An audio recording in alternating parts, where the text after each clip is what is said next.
Namaskar, Nilesh Oak here with the next episode of Shraddha and Pradnya. In this episode, we are going to look at the actual evidence for Mars retrograde during the Mahabharata war time and its simulation to show that for the year 5561 BCE, the way it is described in the Mahabharata text is how exactly it matches 100%, 110% through astronomy simulation. So let's begin. This is part 10.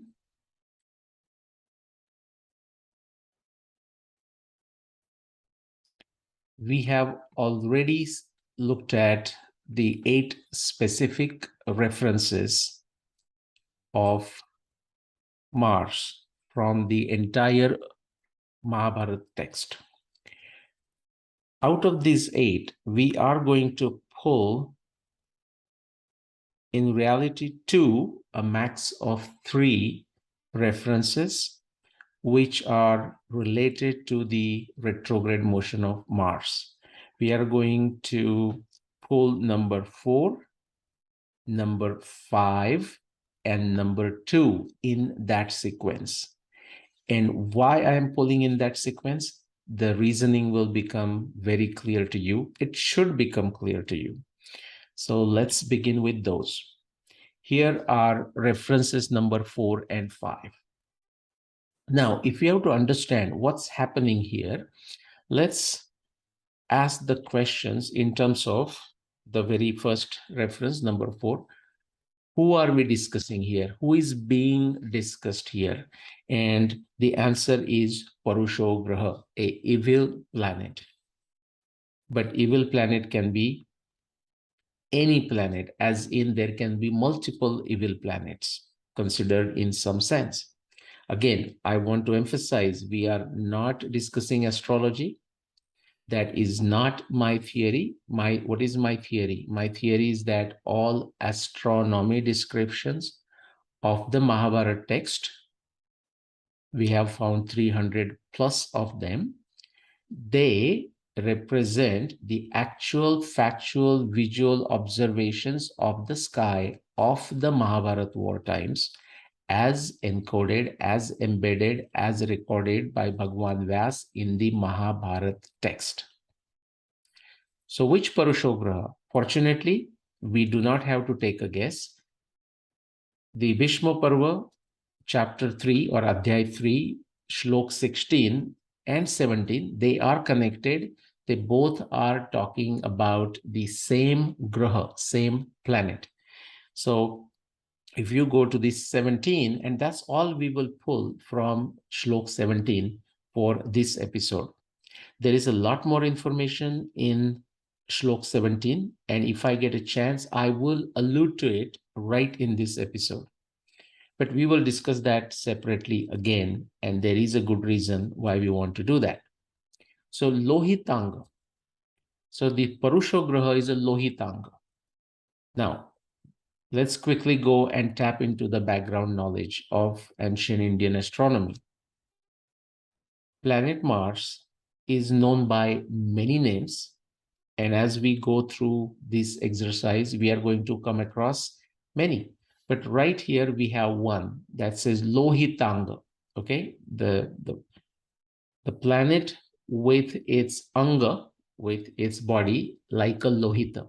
Now here, the Lohita is, think of this as almost coming from a Rohita, okay? Like a red colored, okay?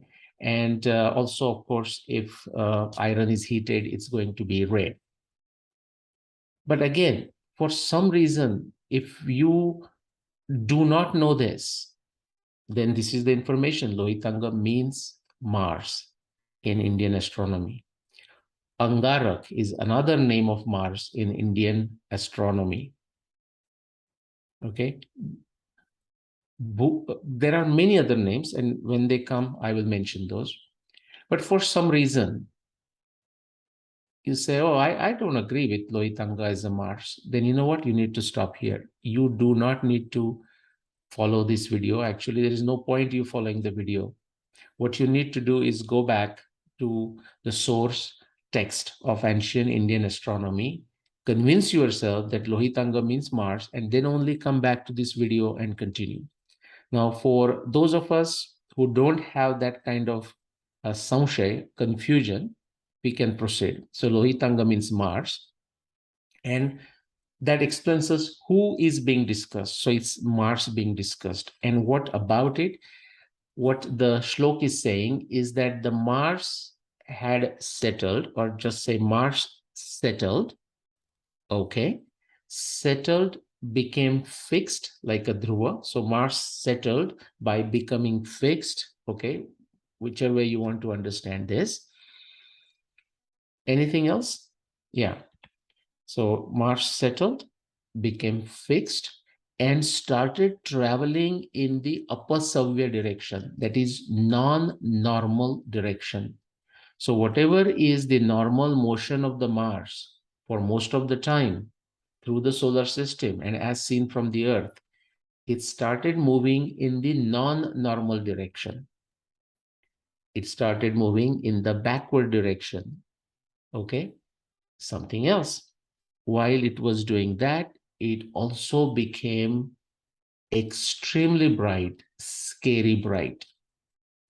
And now that we have gone through the retrograde motions of all visible planets, and now we know that all the planets, especially outer planets such as Mars, Jupiter, and Saturn, and within them, among them, Mars is the most spectacular when it goes retrograde. It becomes extremely bright, and that is the description. So that explains what about it, how that it is going in an upasavya direction, it has become extremely bright, it has become settled, so on, and where. The answer to where is Chitra Swatyantare, near Nakshatra Chitra and Swati, between Nakshatra Chitra and Swati, in the vicinity of Nakshatra Chitra and Swati.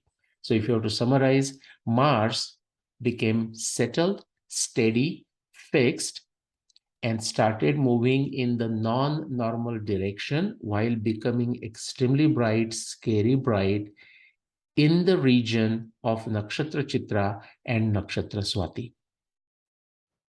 This is retrograde of a Mars, okay? A signature retrograde of Mars happening near Chitra and Swati. So from the second reference, the fifth reference, all we took is a Lohitanga as a reference.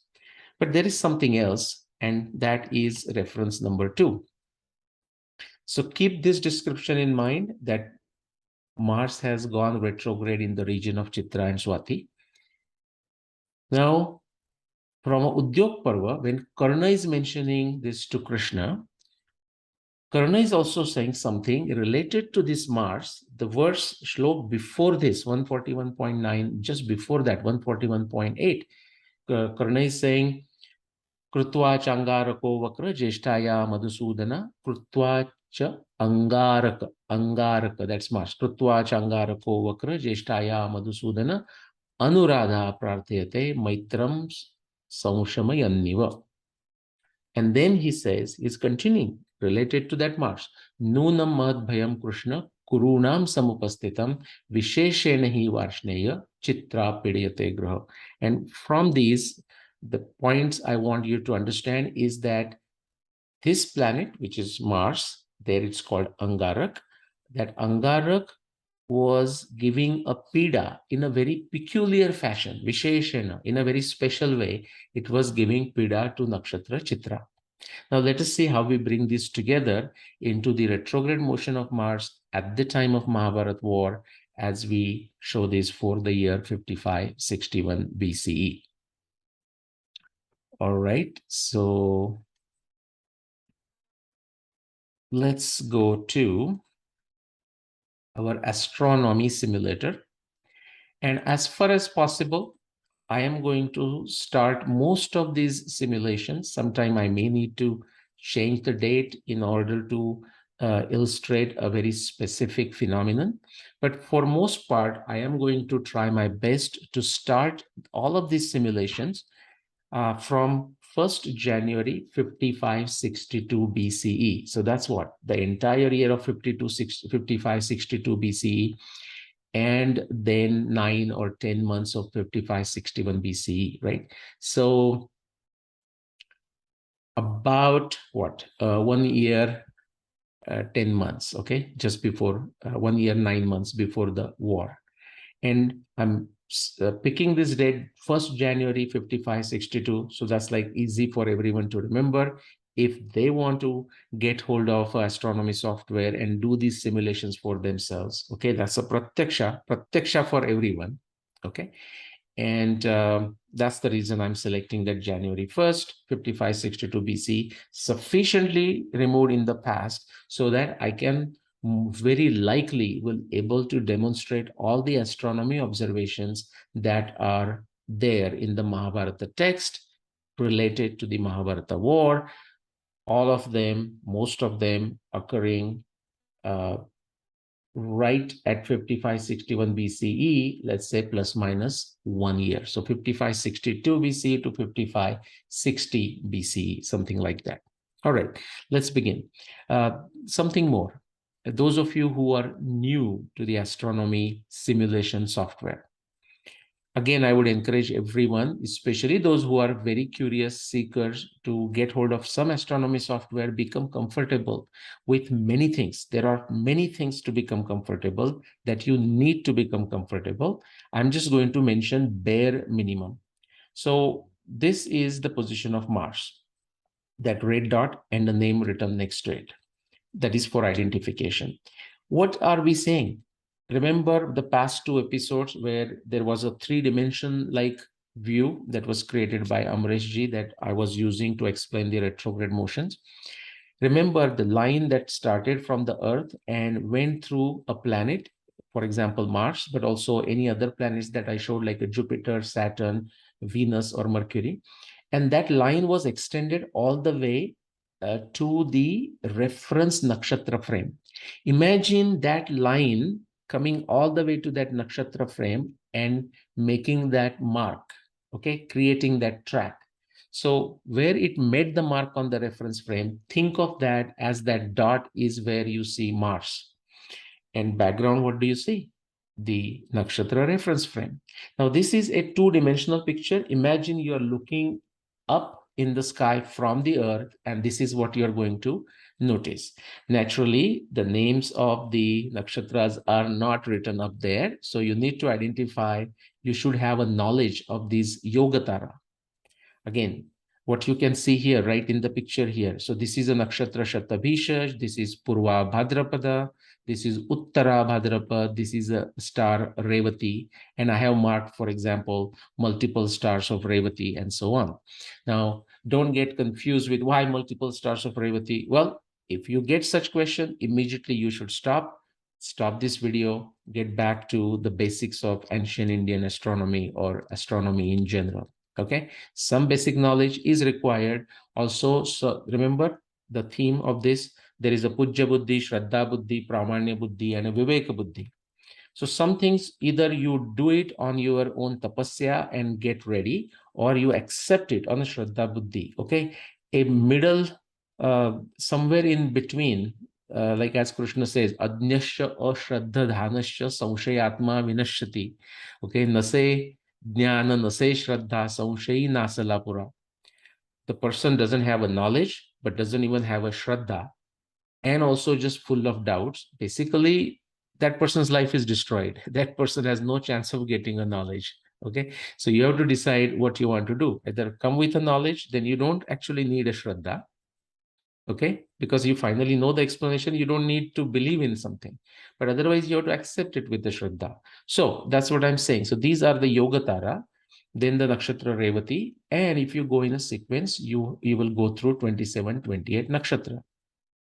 I will re-emphasize, if you want to truly understand this, but more than understanding, totally enjoy this, have goosebumps, have those aha moments, just watching the videos will not do.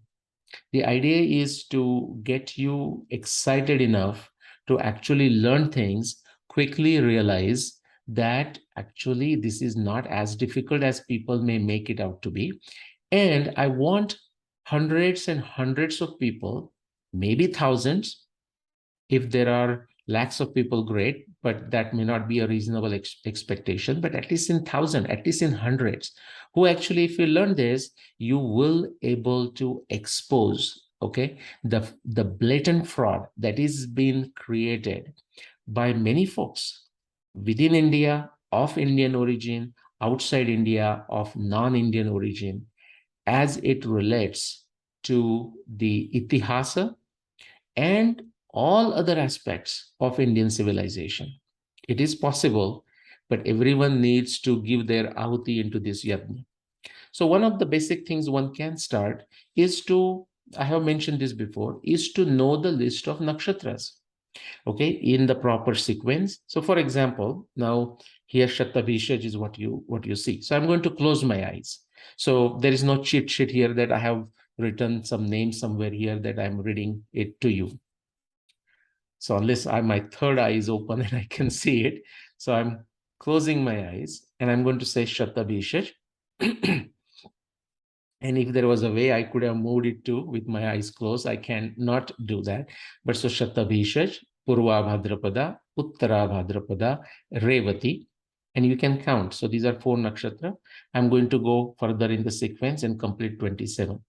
Ashwini, Bharani, Krittika, Rohini, Mrugashirsha, Ardra, Punarvasu, Pushya, Ashlesha, Magha, Purva Falguni, Uttara Falguni, Hasta, Chitra, Swati, Vishakha, Anuradha, Jyeshtha, Mula, Purvashada, Uttarashada, Shravan, Dhanishta, Shatataraka, and that Shatabhishaj. That's where we completed 27, and I said 28, which is the same Shatabhishaj again.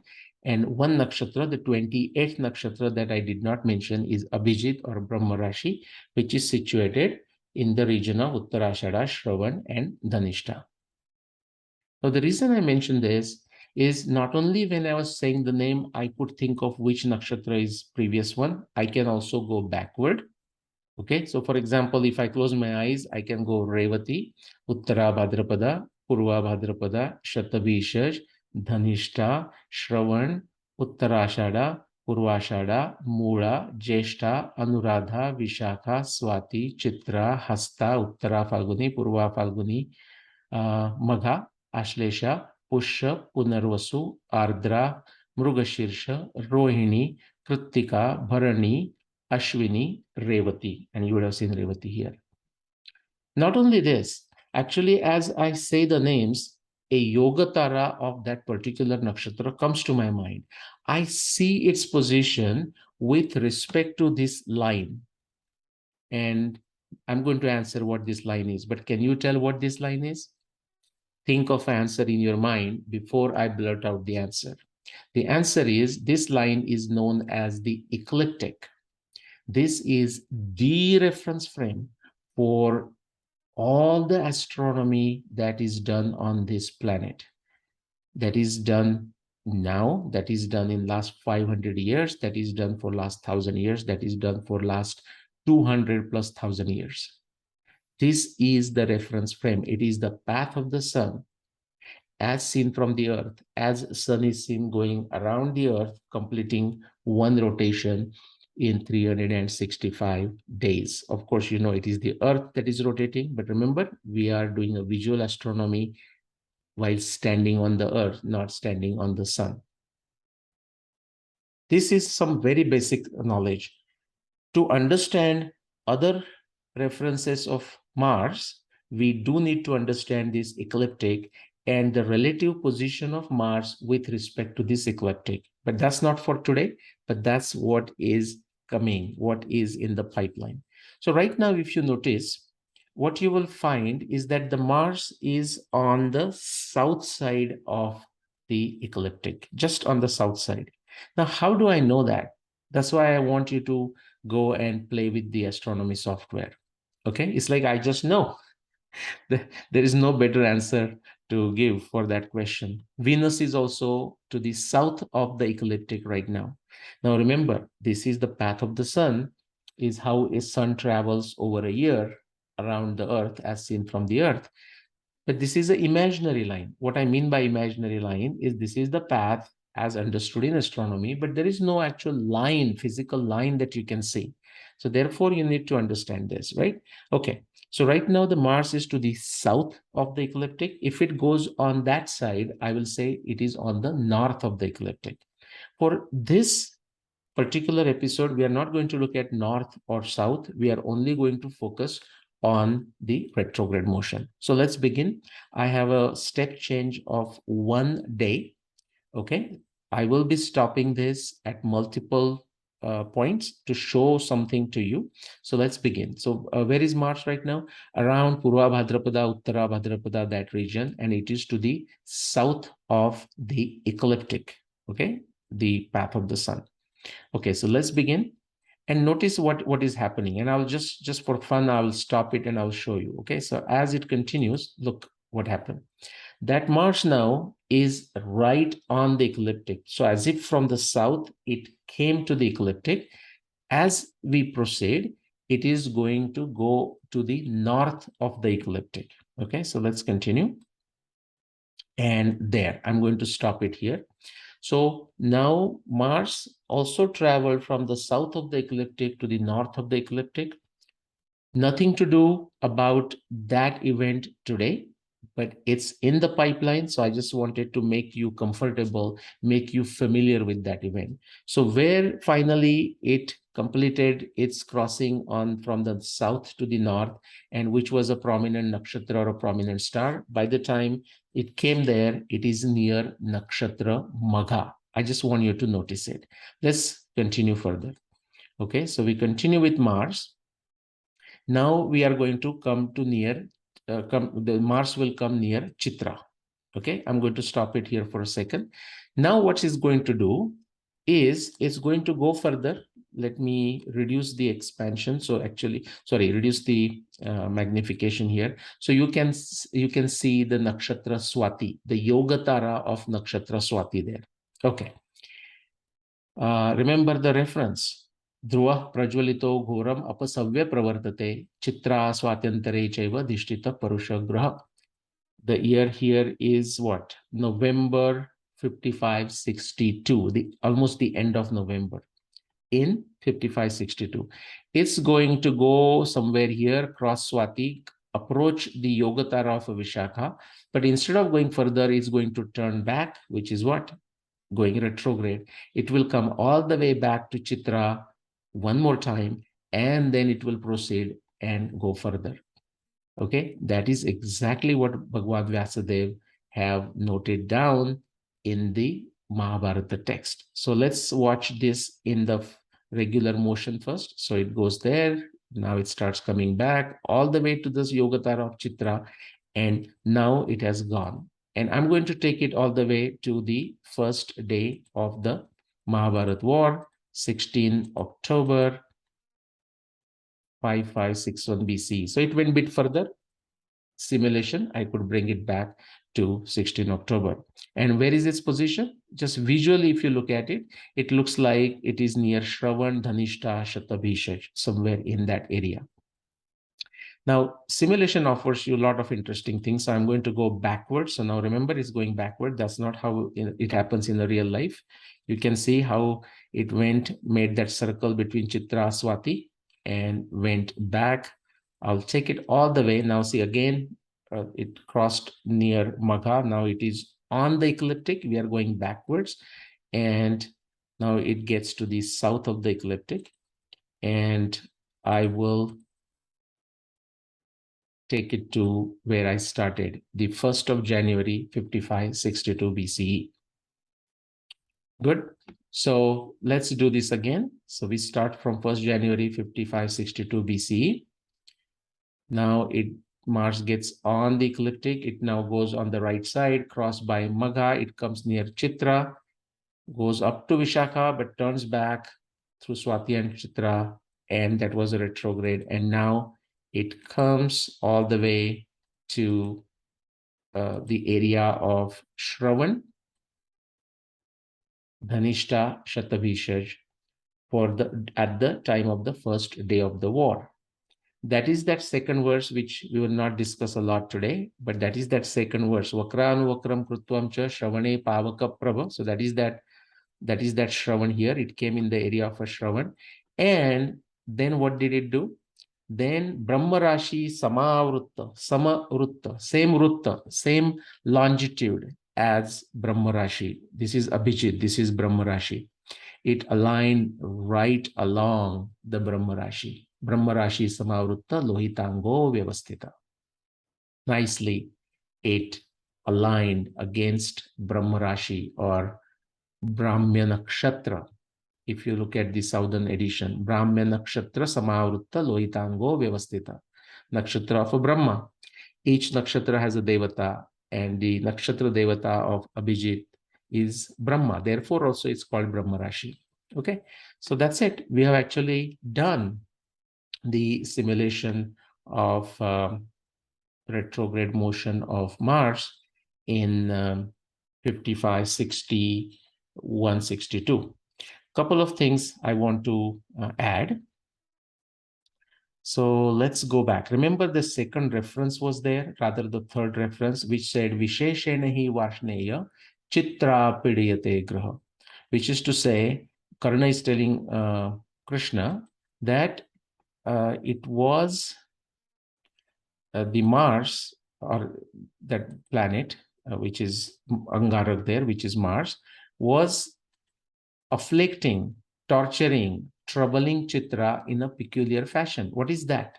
Again, I went backward. Okay, so now I'm going to show this to you. So just imagine, okay, Mars, how it's troubling Chitra in a very peculiar fashion. So look, here it went by Chitra. Well, nothing surprising that it is doing almost to every nakshatra. But as if, look what it did. It went all the way there up to Vishakha, long before Vishakha. And he said, who's that beautiful person, Chitra? Okay, so as if it turned backwards. Now, you see, that is the retrograde in the area of Swati and Chitra.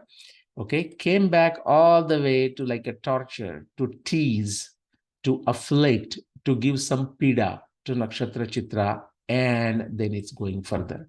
So that is that reference that Vasudeva has embedded during the conversation of Krishna and Karna. And the retrograde itself is Vyasadeva telling to Dhritarashtra. Okay, ultimately, remember, Vyasadeva is composing it about 18 years after the Mahabharata war. One more thing, and we are done. In my book, and also in many of my lectures, I have mentioned that when Mars goes retrograde, it stays in the region of that particular nakshatra space. Sometimes it could be just one nakshatra, sometimes it could be two nakshatras, depending on how it is described. In this case, it's like Chitra Swatyantare Chaiva. Okay, so 1, 2 nakshatra, whatever that nakshatra space is of one nakshatra or two nakshatra. I have written in the book, and I say in many of my lectures, that essentially when Mars goes retrograde, it stays in that nakshatra space for about 6 months. Now, one Mahabharata researcher, she laughed at this and she said, look, this guy doesn't even know how long Mars goes retrograde. This is a problem when people don't know the basics of astronomy, but also when people's knowledge sometimes is only limited to the textbook. You know, sometimes we say the person only has a textbook knowledge, no practical knowledge. I'm going to show you, actually, you can go to, say, Wikipedia, Google, type retrograde motion of Mars, and sometimes see the tracks, even they timestamp those.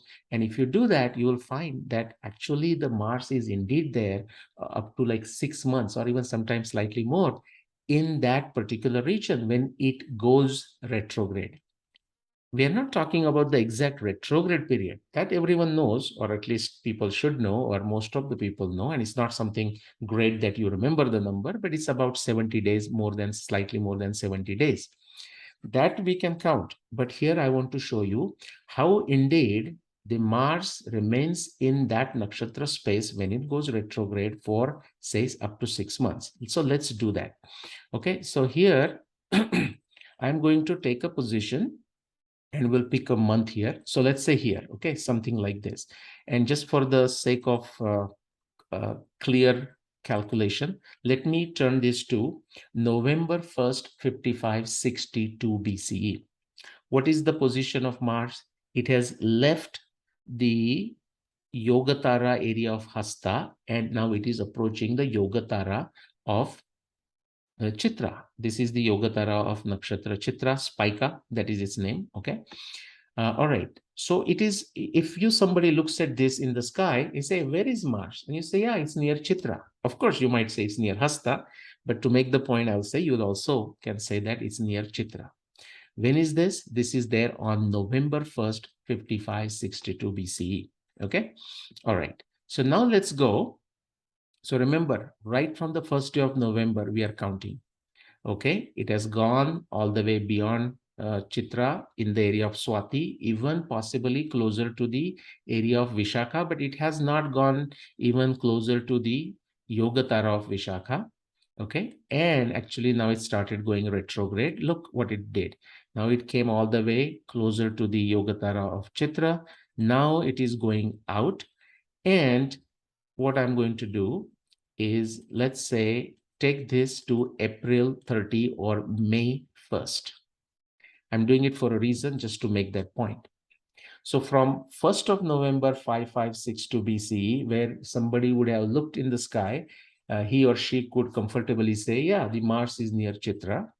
And if that same person would have looked at the position of Mars on May 1st, 5561 BCE, that was November 1st, 5562 BC to May 1st, 5561 BC. Here, somebody looking at it would able to say, yeah, Mars is, oh, that's near Chitra. Okay, especially if you know Chitra as a very famous nakshatra. Well, of course, the person might say near Swati or near Vishakha, but that's not the point. It is still the nakshatra space of Chitra, Swati, Vishakha, Hasta in that area. Okay, and what's the timeline? Entire November, December, January, February, March, April, 6 months. Essentially, Mars is there near Chitra. You can do this for any retrogression of Mars using any software you have. And the way I showed it, try to do it when it makes a loop or when it makes another shape. But, pick it from the time before even it begins, but it's in the region until it is still in the region after it went through all the retrogression and then progression and so on. You will find that time period is about 6 months. So I wanted to also make that point. So the other person, whoever that Mahabharata researcher is, it's very important that they give out, okay, come out of their bookish knowledge of astronomy. Actually, that individual makes a series of blunders when it comes to astronomy, but we have enough time to go into that. Some people, just last point, some people also keep on commenting, oh, hold on, Nilesh, just focus on educating us on what is happening and not getting into other individuals, other researchers, critiquing them, criticizing them. Those people who say that, I mean, if you want to continue saying this, hey, it's your right. Just understand what you're saying is not correct. The idea behind critiquing or criticizing is actually we learn through our own mistakes, and we also learn through other people's mistakes. That is one reason why I use this, because people pay attention. Oh, who made a mistake? Or, oh my God, how come I made such a silly mistake, and so on. There is a second aspect to it. Number of these researchers, okay, in their own domain, continue to make baseless claims that whatever they do as a critic, actually all they do is a criticize. There is no logical or scientific critique. I would love to hear that. So far, I'm just waiting for it, guys. For last 12 years, I'm waiting to hear a genuine logical scientific critique. Now, I did receive some and I responded to that. And maybe we'll do some episodes on that if that's what you are interested. Okay, from likes of, even I don't know some of their names, like one, just a handle, Arjun, on Bharat Rakshak Forum, or late Appa Fadnis, who gave me certain criticism, and it led to a better testing of my theory, better testing of my evidence. Okay, and in some time, if it led to a different answer, I have addressed that also, and I would love to do it. I have written blogs on it, so that's not the issue. But most of the folks who make much noise, and in Marathi there is a saying, in English too, of course, but the empty vessels makes the loudest noise.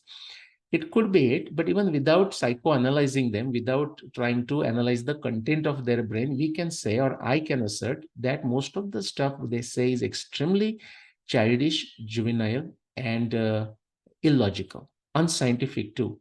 So it is important that I do this. So that is also a rebuttal to what they are saying. It is a response to them. And the reason I don't take their names, of course, I can take the names, and at times I do refer to their names, is because their ego is so problematic that if I take the name, they immediately take this as an abuse.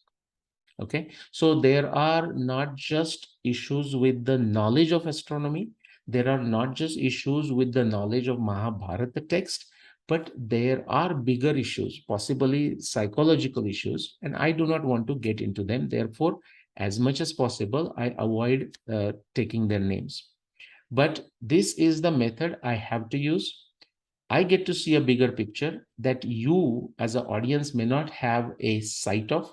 So you may say, why is this guy criticizing something? Why just not focusing, telling us? Because guess what, guys? If you truly understood this intellectual Kurukshetra, or let's call it a Mahabharata Kurukshetra of today, then you won't be asking these questions and you won't be making such naive comments. Okay. So this is a response to those who still think, oh, why I do take a critical approach in explaining something. There is another element to learning things. Okay, how we learn things when they are taught in a particular context, like how some person is thinking otherwise, why that is not correct, why this is correct. Through that, it is easy to explain the scientific principles. For example, the principle of consistency, principle of karya karana bhav, like as to why, for example, Mars creates different shapes in the sky when it goes retrograde, how we look at all the data, how we have to extract the data first, that's like a prathakkaran. Okay, extract it. Then how we have to classify the data. Like I put all the data together for Mars, but that's not a very easy exercise to do. What you're going to notice is, yes, it's the data for the Mars, evidence for the Mars, but some aspects of it are actually going to overlap with other planets. Some other aspects of other planets are going to overlap with some other planets other than Mars. And it's not a very smooth thing to do. In fact, it's deliberate. As Vyasadeva tells us, Grantham Granthi Tada Chakre Munir Gudam Kutuhala. It is a puzzle. It is a astronomy puzzle. It is a puzzle in the fashion of a combined crossword and jigsaw puzzle. Okay, so like sometimes we work a little bit here, we leave it halfway, because we have to go somewhere else to finish that part, and then we have to bring them together and connect and join. Just like they're making the European tunnel between England and France, they have to start from both sides and finally successfully connect it in between. Okay, it's not an easy exercise. These are the reasons that's why it is done. So I hope you understand. If you don't understand, watch this video again, my reasoning behind the approach that I take. Okay, that's it. So we explained a lot of things. Actually, I showed how in 5561 BCE, Mars comes near Chitra and Swati area and goes retrograde there, and then goes further and goes to the area of a Brahma Rashi or Abhijit by the first day of the Mahabharata war, 16 October 5561 BCE. I also took the second reference from the Udyog Parva, where Karna is telling Krishna, Visheshenai Varshneya Chitra Pediyate Graha, Graha meaning Angara. And that also I showed why Karna is saying this, because the planet Mars came all the way to Chitra, went further to Swati, went further in some area of a Vishakha, but did not go further, turned backwards as if to come back and trouble, give pida, afflict, torture nakshatra Chitra, and then only it turned back again and went in the its normal course. So those both references are explained. And just briefly, Vakranu Krutvam Cha Shravane Pavaka Prabha. You can skip Vakranu Krutvam Cha for now because we have not discussed Vakra yet. But Shravane Pavaka Prabha, after making all these motions from, like I showed, from 1st of January 5562 BCE all the way to this point, and then to 16 October 5561 BC. After going through all these motions, then it came Vakrana Vakram Krutvam, where it came Shravana Pavaka Prabha in the region of Nakshatra Shravan. And what did it do? Brahma Rashi Samavrutta Lohitango Vyavastita. So then it came and lined itself along the Brahma Rashi. Okay, so here, as I said, I already gave explanation, but we will do this again. So here is the position of Mars. Okay, and what you are going to find, and we will do it in a separate session. There is a reason for it. So there is Nakshatra Shravan here, there Nakshatra Dhanishta here, and this is the 28th Nakshatra, Abhijit or Brahma Rashi, the Nakshatra of Brahma. And if you look at the measurements, like a milepost, the longitudes, you'll find the position of Mars here was right along this Brahma Rashi. All right, that's it for this episode. In the next episode, we will take 3 or 4 additional evidence of Mars and demonstrate how it perfectly corroborates the timeline of 5561 BCE. Namaskar.